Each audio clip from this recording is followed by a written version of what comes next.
भारत देख रहे हैं आप। और 2030 के भारत में हम लगातार नए नए चेहरे आपके सामने लेकर आते हैं और तीन मुद्दों पर बात करते हैं: गरीबी, भुखमरी और शिक्षा। आज भी इन तीन ही मुद्दों पर हम लोग बात करने वाले हैं। और आज जो चेहरा हमारे साथ मौजूद है, जिनसे हम चर्चा करने वाले हैं, उनके बारे में मैं आपको बता दूं कि ये महाराजगंज से, उत्तर प्रदेश के महाराजगंज से लोकसभा प्रत्याशी रह चुके हैं, बहुजन समाज पार्टी से ताल्लुक रखते हैं। और इनसे हम गरीबी, भुखमरी, शिक्षा यानी कुल मिलाकर 2030 के भारत पर चर्चा करेंगे। तो सबसे पहले तो मौसमी आलम जी, आपका बहुत बहुत स्वागत है। आप हमारे साथ इस चर्चा में जुड़े। शुरुआत करते हैं और सबसे पहला और सबसे अहम सवाल मैं आपसे बहुत बहुत पूछना धन्यवाद। चाहूंगी।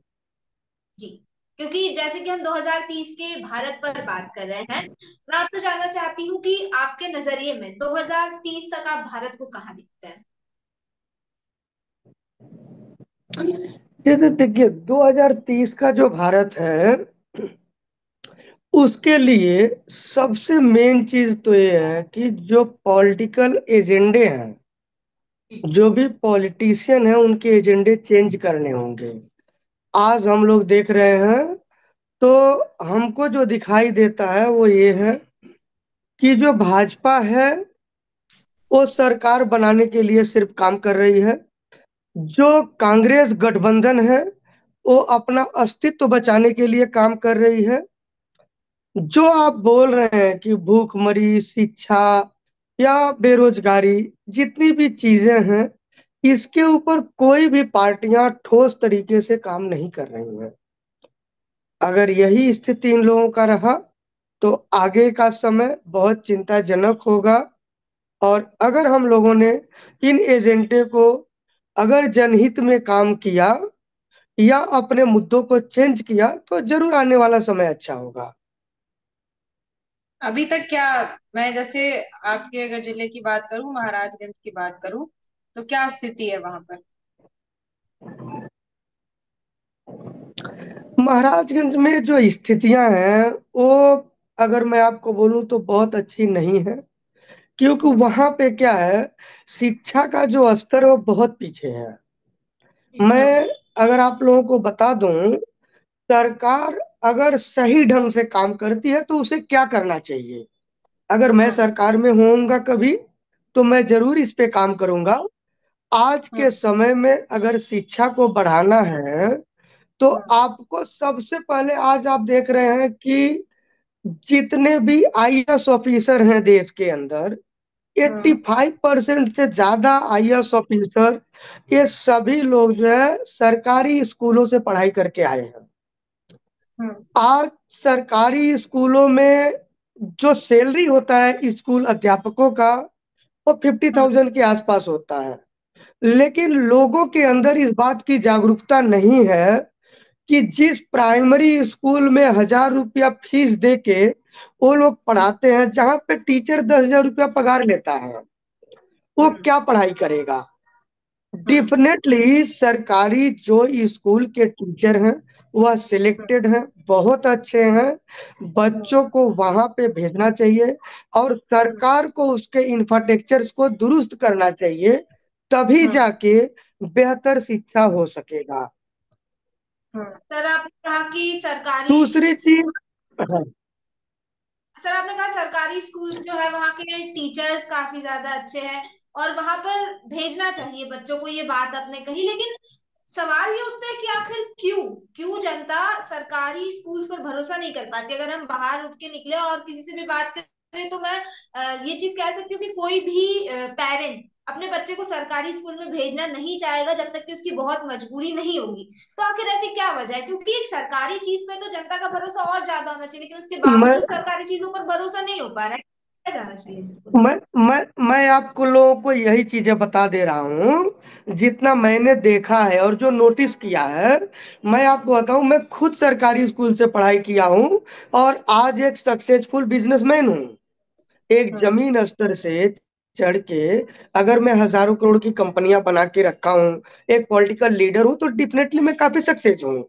यही चीजें अगर सरकार जो है देश के अंदर बढ़ावा देती है, इन चीजों को लोगों हम्म। के अंदर जागरूकता लाती है कि 85% से ज्यादा आईएएस ऑफिसर सरकारी स्कूलों से पढ़ाई किए हुए हैं। हम्म। आपको जब आप वहां पे क्या सरकारी स्कूल में सिर्फ पढ़ाई होगी, आप चीजों को समझिए। लेकिन जब प्राइमरी स्कूलों जब आपको प्राइवेट स्कूलों की बात होती है तो वहां पे सिर्फ और सिर्फ बिजनेस होता है। जब हमको हमारा फाइनेंस एडवाइजर जब बात करता है तो हमको बोलता है कि सर आप एक काम करिए, एक अच्छा सा स्कूल बनाइए, पैसा आपको बोरा भर के मिलेगा। तो हम्म। आज जो मेंटलिटी है लोगों हम्म। की या बिजनेसमैनों की, या इन्हीं चीजों को बढ़ावा दे रहे हैं। हालांकि हम्म। अगर सरकार चाहे एक हम्म। जागरूकता अभियान चलाए कि हम्म। सरकारी स्कूलों में बच्चों को पढ़ाना चाहिए, तो हम्म। डेफिनेटली सरकारी स्कूल में बहुत अच्छे टीचर होते हैं और बहुत हम्म। अच्छी पढ़ाई हो सकती है। ठीक है। तो सर सिर्फ और देश जागरूकता का अभियान सिर्फ जागरूकता अभियान चलाने से क्या लोग अपने बच्चों को सरकारी स्कूल में भेजने लग जाएंगे? जो सरकारी स्कूल के हालात है इस वक्त, वो सुधर जाएंगे सिर्फ जागरूकता अभियान चलाने से? में उसका इंफ्रास्ट्रक्चर ठीक करना होगा। आज के समय में जागरूकता अभियान के साथ साथ में उसका इंफ्रास्ट्रक्चर ठीक करना होगा। उसमें भी और अच्छे लेवल पे टेक्नीशियन चीजें वहां पे डालनी होगी जिससे बच्चे वहां जा सके। बहुत सी चीजें देखिए हैं जो सर, आसानी से किया जा सकता है। एक चीज आपकी बात से ये समझ में आ रही है कि आप आज ये कह रहे हैं कि सरकार का सरकारी स्कूल ज्यादा बेहतर है प्राइवेट स्कूलों से, आप यही कह रहे हैं ना?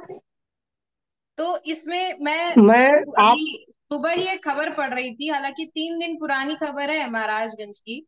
उसमें आदेश दिया गया था 1 साल पहले, जो वहां पर शिक्षा के अधिकारी हैं उनको आदेश दिया गया था कि शिक्षकों के ऊपर ऑनलाइन तरीके से निगरानी रखनी है। लेकिन 3 दिन पहले की खबर ये सामने है कि शिक्षकों के ऊपर बिल्कुल भी ध्यान नहीं दिया रहा है। जो स्कूल है, सरकारी स्कूल है, शिक्षक वहां पे उपस्थित ही नहीं है, तो बच्चों को पढ़ाएंगे क्या? ये हालात है मैं महाराष्ट्र। आपको एक बात बता देता हूँ, आप पहले समझ लीजिए। मैडम, मैं आपको बताता हूँ, सिर्फ महाराजगंज की बात नहीं, मैं पूरे देश में घूमता हूँ। ठीक है, हम्म। करीब करीब देश के सभी जिलों में घूम चुका हूँ।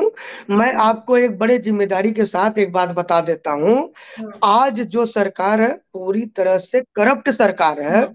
और इनके जो लोग हम्म। हैं वह अधिकारियों को उनके स्तर पे काम नहीं करने दे रहे हैं। जितने प्राइवेट स्कूल हैं ये किसके हैं? बीजेपी के लोगों के हैं। हम्म। पुराने जो है वो कांग्रेस के लोगों के हैं। और जो गठबंधन में लोग जुड़ रहे हैं उनके हैं। तो उनको जब अच्छी फंडिंग आ रही है तो अधिकारियों को काम ही नहीं करने दे रहे हैं। जब आप हम्म। अधिकारियों को काम ही नहीं करने दोगे तो फिर जो है आपको सरकारी स्कूलों का इंफ्रास्ट्रक्चर कैसे ठीक होगा? आपको मैं बता ऑपोजिशन रहा क्या हूँ, कर आप रहा है मेरे सर को वहां पे? गलत साबित कर दीजिए। आज देश के अंदर सरकार 85%। तो देखिए कुछ काम कर नहीं रही है, कहाँ पे? मान लीजिए ऑपोजिशन का भी तो कुछ भूमिका है ना। ऑपोजिशन क्या कर रहा है, विपक्षी दल क्या कर रहा है? अरे भाई, ऑपोजिशन कौन है? ऑपोजिशन भी तो वही है भाई। 10 साल तुम शासन कर लो, अगले साल मैं शासन करूंगा। देश मतलब के मिली अंदर भगत जो करके शासन जनता को है बेवकूफ वो बना क्या है? रहे हैं। 10 साल हमारा, 10 साल तुम्हारा। हम्म। बिल्कुल की जनता को बेवकूफ बना रहे हैं। आज के का समय सर में देश के अंदर एक बड़े क्रांति की जरूरत है।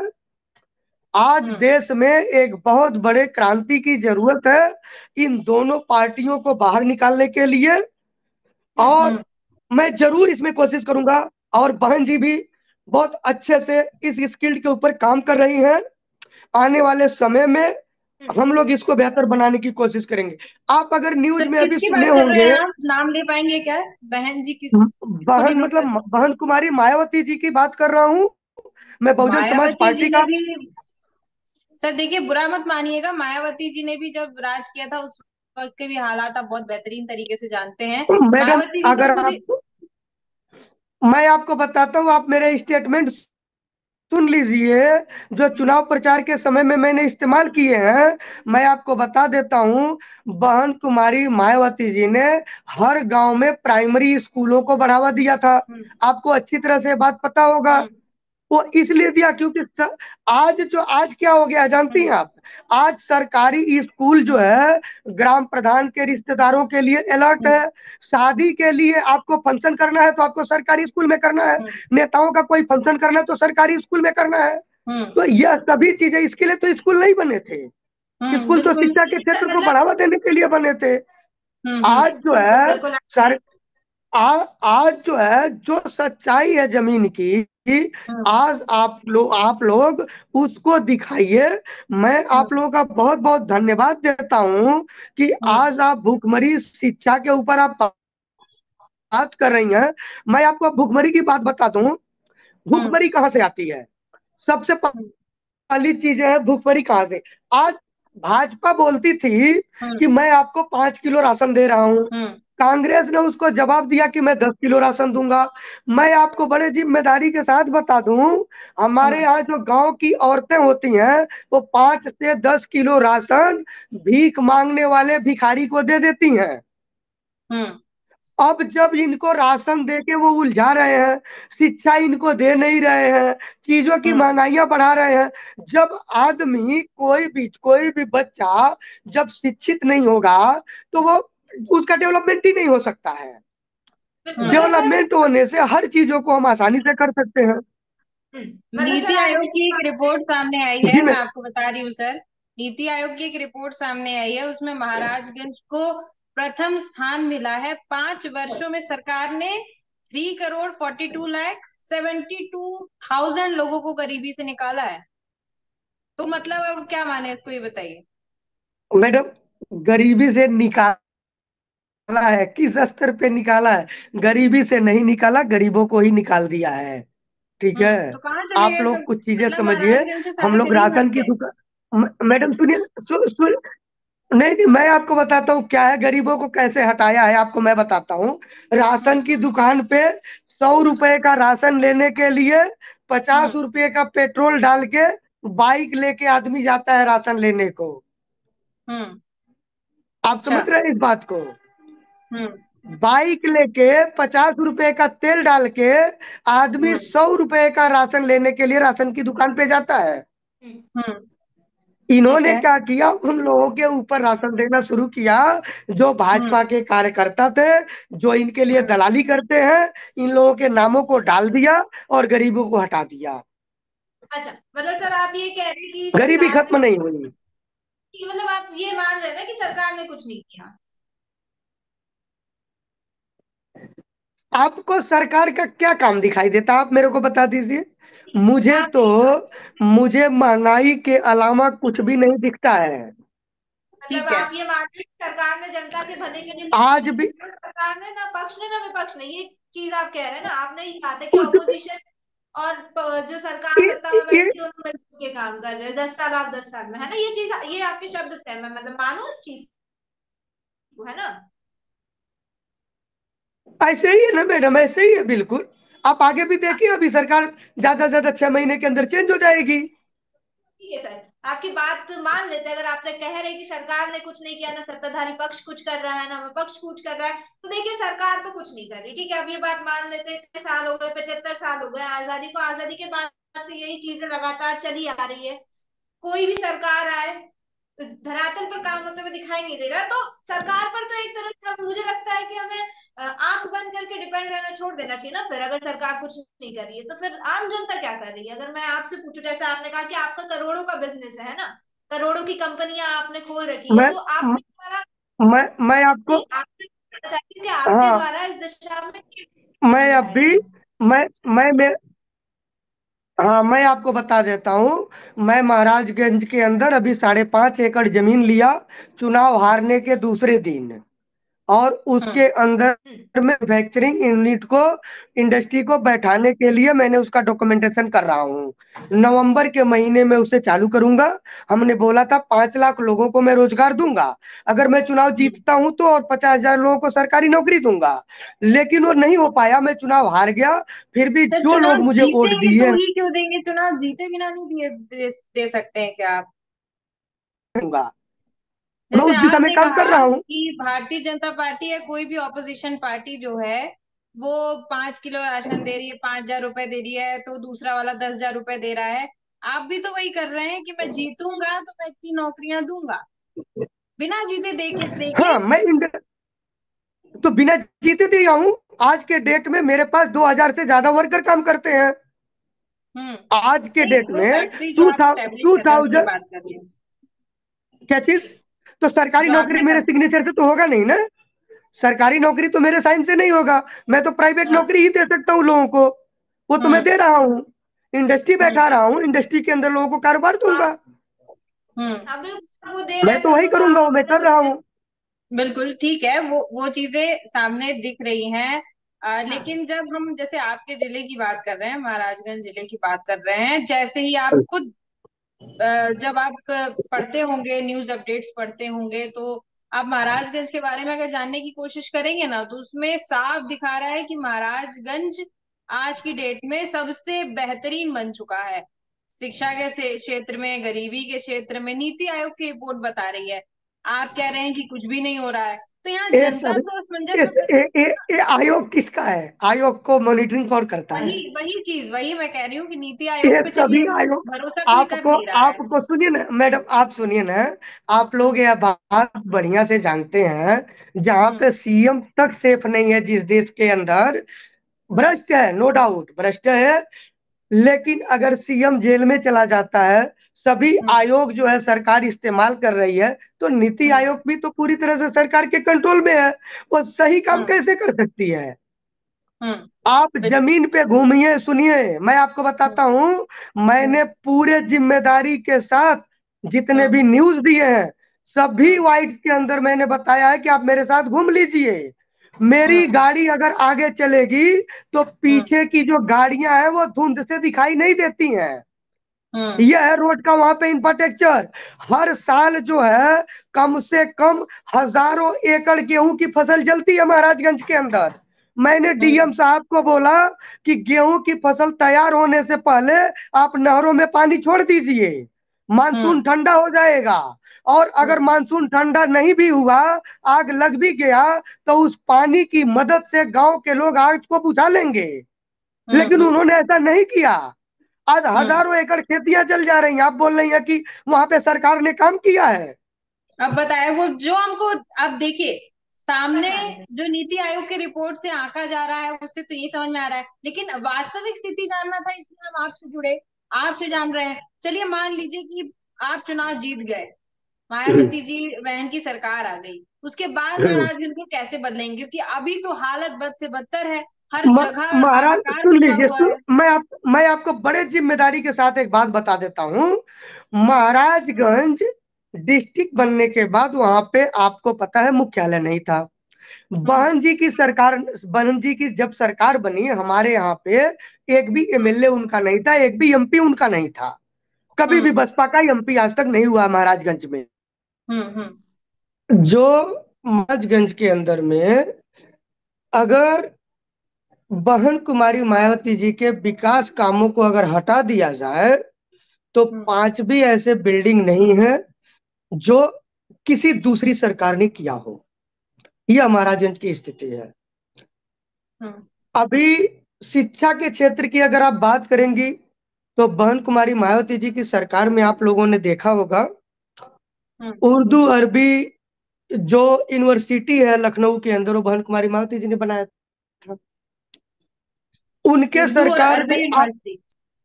हाँ, ये लखनऊ में जो है बहन कुमारी मायावती जी ने बनवाया है। हम्म। ठीक है, इसके बाद हम्म। मैं आपको बता देता हूँ। आपको नहीं लगता सर कि समुदाय स्पेसिफिक पार्टी चली जाती है? नहीं, ऐसा नहीं एक है, देखिए, पर्टिकुलर आपको समुदाय पर नहीं, फोकस कर आपको लेना। आपको मैं बताता हूँ। बहुजन हाँ। समाज पार्टी का जो नारा है, सर्वजन हिताय सर्वजन सुखाय, और इसके ऊपर पार्टी ने काम किया है। आज तक जितने टिकट दिए एमएलए एमपी या किसी के लिए, सभी के लिए हम्म। दिया है। इसके अलावा जब सरकार बनी तो मिनिस्ट्री में भी सबको इन्वॉल्व किया है।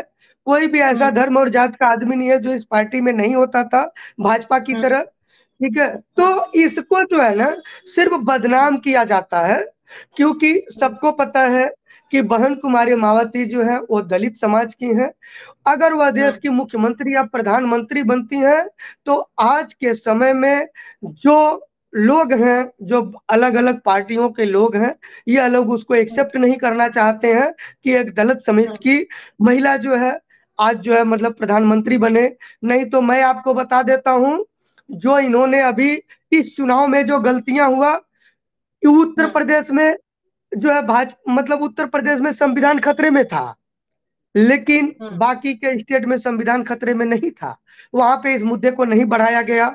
संविधान खतरे हम्म। में होने की बात सुन के दलित और मुस्लिम डरता है, और उस डर का हम्म। इन्होंने फायदा उठाया। बहन कुमारी मायावती जी को इसका खामियाजा भुगतना पड़ा।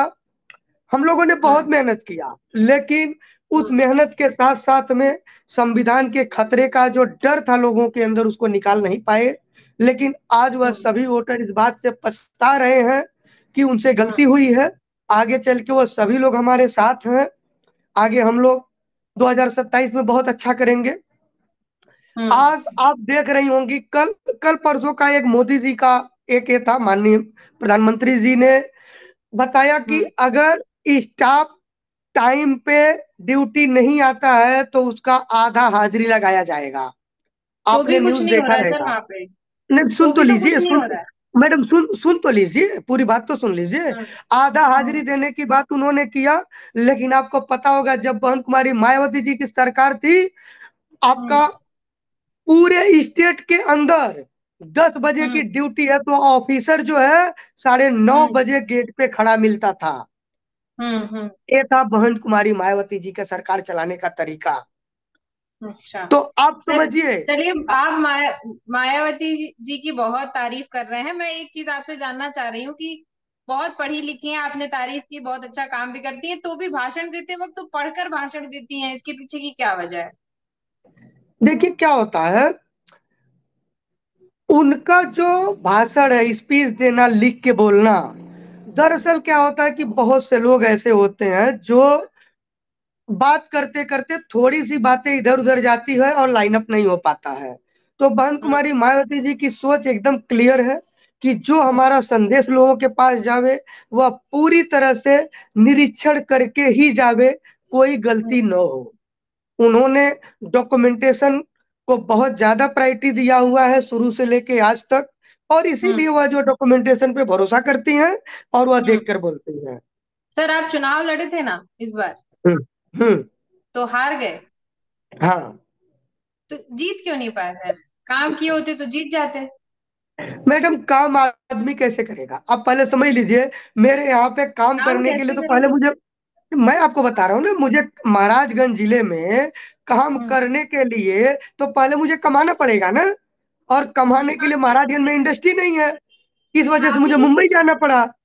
और जब मैं मुंबई जाके कमाया, तो हम्म। कमाने के बाद अब वहां पे जो खर्चा है वो मैं कर रहा हूँ। मायावती जी ने तो बहुत काम किया पहले का, तो आपको तो मेहनत करने की जरूरत ही नहीं पड़नी चाहिए ना। आपको बताए ना, लोग गुमराह हो जाते हैं ना। जनता जो है गुमराह होती है, उनको आसानी से लोग गुमराह कर लेते और हैं। गुमराह कौन करता है सर? जो चोर बदमाश लोग हैं वही लोग करेंगे। गुमराह आपको पार्टियां ही अच्छी तरह से करती हैं। पता होगा। ईमानदार आदमी कभी किसी को गुमराह नहीं करता। आप बढ़िया से बात को समझ लीजिए, पर आप कह साइकोलॉजिकल रहे चीजें हैं, हैं। पर आप कह रहे हैं जनता गुमराह हो जाती है। इस बार उत्तर प्रदेश का जो लोकसभा चुनाव का नतीजा आया है, उसमें साफ समझ आ रहा है कि जनता को गुमराह किया गया है या नहीं। ऐसे कैसे आप कह रहे हैं जनता गुमराह हो जाती है? नहीं नहीं, गुमराह तो हुई है, पूरी जनता जो है गुमराह हुई है। कैसे गुमराह आपको हो? संविधान संविधान का डर दिखाया गया, जबकि जो पार्टी संविधान की डर दिखा रही है, आपको अच्छी तरह से पता होगा कि कम से कम करीब करीब 100 टाइप ऑफ जो है ना, संविधान में छेड़छाड़ कांग्रेस सरकार में 70 साल में किया गया है। जबकि भाजपा के सरकार में 10 बार छेड़छाड़ किया गया है, फिर भी हम्म। संविधान का खतरा दिखा रहे हैं वो लोग। वो ठीक है तो सर, आप चलिए। अब बताइए। मैं मान ली कांग्रेस पार्टी खराब है, भारतीय जनता पार्टी खराब है, मैं एक चीज आपसे जानना चाहूंगी, आज की डेट में अगर बहुजन समाजवादी पार्टी को पूरा देश संभालने का जिम्मा मिल जाए, तो क्या आपको लगता है कि आपकी पार्टी पूरा देश संभाल पाएगी?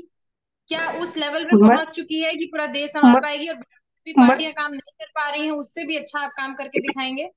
मैं आपको 100% पूरी जिम्मेदारी के साथ और पुरानी सरकार चलाने के नतीजों को सामने हम्म। रखकर आपको बता सकता हूं कि बहन हम्म। कुमारी मायावती जी से बेहतर सरकार चलाने के लिए हिंदुस्तान में कोई लीडर है ही नहीं। सर सभी पार्टी के नेता यही बोलते हैं। देखिए, आप उस मैडम आपने पार्टी के देखा नेता होगा, हैं तो ऐसे उनकी मैडम तारीफ कर रहे मैडम हैं। आपने आपने 2007 के बाद से जो बसपा की सरकार जब रही है, तो हम्म। आपने देखा होगा कि किस तरह का गवर्नेंस था देश के अंदर, स्टेट के अंदर।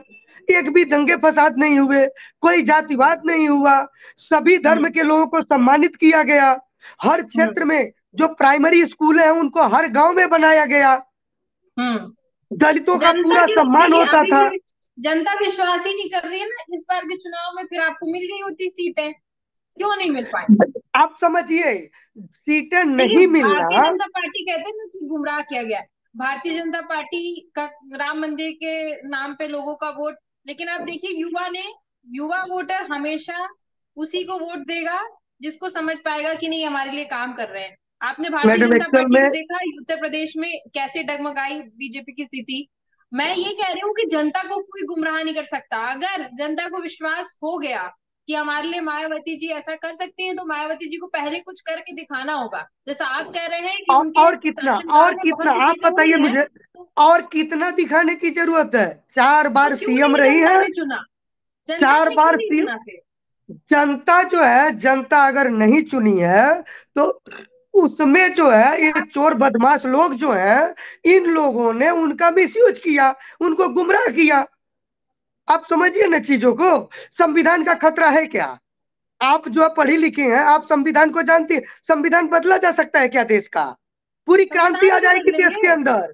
देश के अंदर इतनी क्रांति आ जाएगी कि रोड पे लोग खड़े हो जाएंगे। बसपा खत्म नहीं हुई है। संविधान को कभी मिटाया नहीं जा सकता है देश से।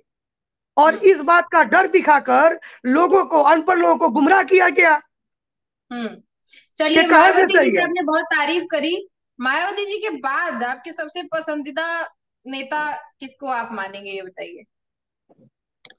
अगर मायावती जी के पास अगर किसी नेता को अगर मानने की जरूरत है तो मैं आपको बताता हूं, ममता बनर्जी जो है एक अच्छी लीडर है, हम्म सच्चाई के लिए हमेशा लड़ती उत्तर हैं। प्रदेश में अगर मैं फोकस कर लूं तो? उत्तर प्रदेश में तो कोई भी लीडर नहीं है। कोई भी उत्तर नहीं है? प्रदेश के अंदर, उत्तर प्रदेश के अंदर जो भी लीडर है वो सिर्फ धार्मिक है। हम्म उनको धार्मिक होने के अलावा और कुछ भी नहीं करना है। हम्म आज के समय में जितनी भी पार्टियां हैं, वो हम्म सभी पार्टियां और सभी लीडर वो अपने अस्तित्व की लड़ाई लड़ रहे हैं। हम्म जनता के लिए कोई लड़ाई नहीं लड़ रहा है। हम्म जमीन जी के सर। ऊपर, जमीन के चलिए, ऊपर उम्मीद कोई करते भी हैं कि जनता की अगली लड़ाई बार नहीं आप लड़ रहा। लोग जीतें और जनता के लिए बहुत कुछ करें। मैं आपको यकीन दिलाता हूं, आने वाले समय में मैं जरूर जीतूंगा। यकीन और सभी नेता बहुजन दिलाते हैं सम, सर। बहु, यही तो। बहुजन समाज पार्टी को पूरी मजबूत करूंगा और देश के अंदर उसको हर जगह पे ज्यादा से ज्यादा सीटें जितवा चलिए, के 2030 सरकार में में आप क्या लाऊंगा। योगदान दे पाएंगे, मुझे ये बता दीजिए। किसमें? 2030 के भारत के लिए आप क्या योगदान कर पाएंगे अपनी तरफ देखिए, से? 2030 के भारत के लिए मैं सरकार को चिट्ठियां लिख रहा हूं कि आप लोग सरकारी स्कूलों के इंफ्रास्ट्रक्चर को डेवलप करिए जिससे आप शिक्षा पहले बेहतर हो। इंडिविजुअल बताइए सर, सरकार को साइड हटाइए, अभी सरकार तो सर कुछ आप नहीं कर रही।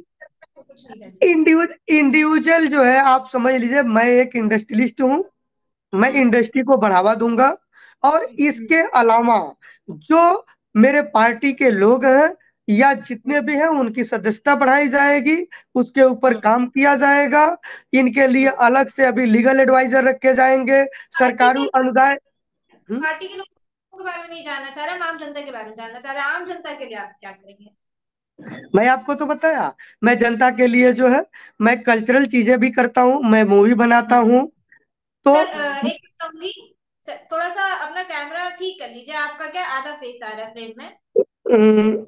जी अपने मैडम चेहरे को बताइए। इधर लटका लीजिए। ठीक है, हाँ, हो गया अब अभी। बोलिए, बात पूरी कीजिए।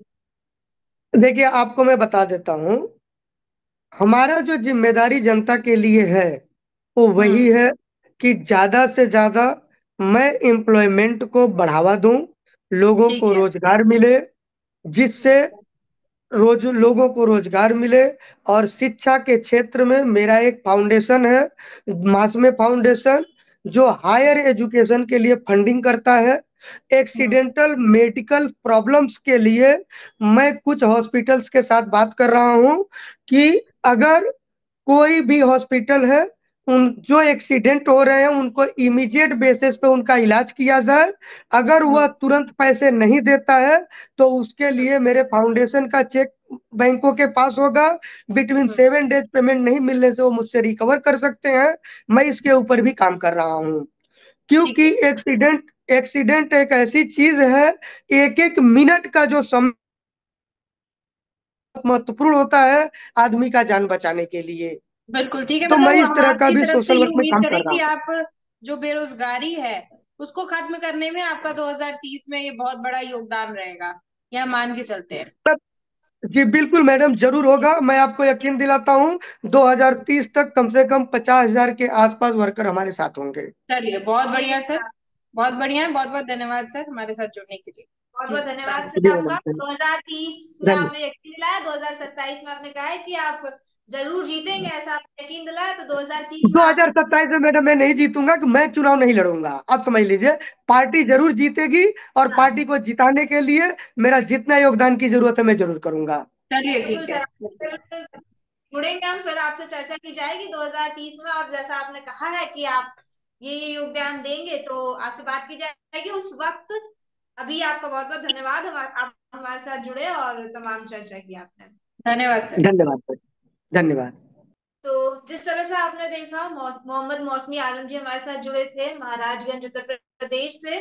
कई सारी बातें की, और हालांकि उनके द्वारा कहा गया है कि 2030 तक इंडस्ट्रियलाइजेशन के क्षेत्र में और बेरोजगारी दूर करने के क्षेत्र में वो कई सारे कार्य करेंगे। तो 2030 में उनसे फिर मुलाकात होगी और उनसे बात होगी, और हम फिर लौटेंगे आपके सामने ऐसे ही कुछ नए चेहरे लेकर, और उनसे भी इन्हीं मुद्दों पर बात होगी कि आखिर 2030 में देश की स्थिति क्या होगी, और जो खुशहाल देश है, जो 2030 के भारत का सपना है, वो कैसे साकार होगा।